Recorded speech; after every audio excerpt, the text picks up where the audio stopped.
Veneto Agricoltura pubblica periodicamente degli interessanti report con l'obiettivo di tener monitorato i diversi comparti dell'agricoltura regionale.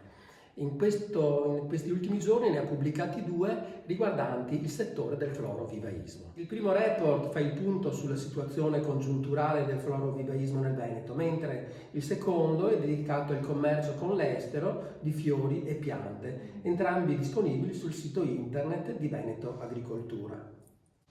Al dottor Renzo Rossetto di Veneto Agricoltura, che ha curato i due lavori, chiediamo com'è andata nel 2021, ricordiamo l'anno per il quale sono disponibili i dati definitivi.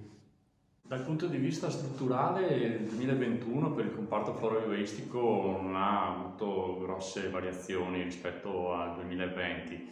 Le aziende sono rimaste praticamente invariate, sempre attorno a 1400 unità. Le superfici sono leggermente aumentate, ma di poche decine di ettari, si sono mantenute attorno ai 2500 ettari e anche le produzioni sono aumentate del 2%, ma di fatto sono rimaste sostanzialmente sugli stessi livelli del 2020, attorno a 1 miliardo e 900 milioni di pezzi, considerando che circa l'80% riguardano la produzione del vivaismo orticolo, quindi piccole piantine destinate ad aziende agricole o a hobbisti privati. E anche le aziende che sono certificate per quanto riguarda la certificazione agricola comunitaria sono rimaste sostanzialmente invariate attorno alle 200 e 210 unità. Quindi possiamo dire che rispetto alle difficoltà registrate nel 2020 a causa delle chiusure imposte del Covid, nel 2021 la situazione dal punto di vista commerciale è migliorata.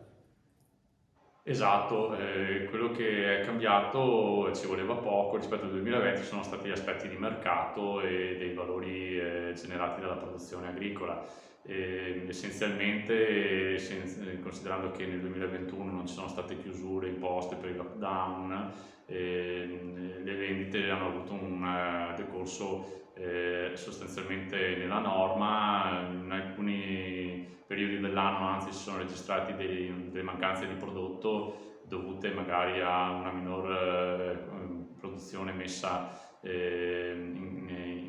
a dimora per alcune tipologie di piante. Nel complesso il valore del prodotto generato dal comparto è risalito da 190 milioni di euro circa su cui si era portato nel 2020 è risalito a circa 210 milioni di euro e quindi con un incremento di circa il 9% dovuto proprio al fatto che non sono mancate le vendite che invece erano mancate nel 2020. E ci sono ovviamente delle differenze, è cresciuto di più il comparto dei servizi e delle manutenzioni di parchi e giardini, che appunto era anche quello che aveva subito forse di più le chiusure del 2020 e che ha avuto quindi una crescita dell'11% e un valore della produzione che ci ha riportato a circa 106 milioni di euro. In crescita, anche se meno rilevante, sia la produzione di fiori, che si è riportata sui 67 milioni di euro, che la produzione vivaistica, che è risalita a 36 milioni di euro, in aumento di circa il 6%. Infine facciamo il punto sull'import e l'export del comparto florovivaistico veneto. Dal punto di vista del commercio con l'estero invece il Veneto è un po' in sofferenza.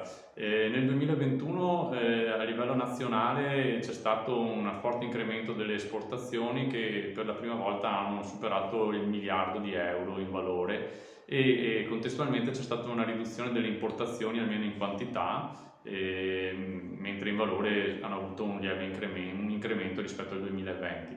Purtroppo il Veneto è in controtendenza rispetto all'andamento nazionale ha avuto nel 2021 un peggioramento del saldo, quindi della differenza fra valori esportati e valori importati, saldo che si è portato a oltre 40 milioni di euro. Essenzialmente le importazioni sono salite a oltre 70 milioni di euro, con un deciso aumento rispetto ai 60 milioni di euro del 2020, mentre le esportazioni sono state anche invece leggermente in calo, sono scese da 31 a 30 milioni di euro, e purtroppo nel 2022, nei primi 6 mesi, la situazione non sembra essere in miglioramento. Aumentano le importazioni, anche se c'è da dire che per il Veneto sono aumentate meno rispetto a quelle italiane, e aumentano anche le esportazioni. In questo caso il Veneto ha fatto meglio del dato nazionale, e nei primi 6 mesi ha avuto un incremento delle esportazioni di oltre il 20% rispetto allo stesso periodo del 2020. Purtroppo, tuttavia, il saldo è ancora negativo per circa 26 milioni di euro. Vedremo se in la seconda parte dell'anno riuscirà a recuperare qualcosa.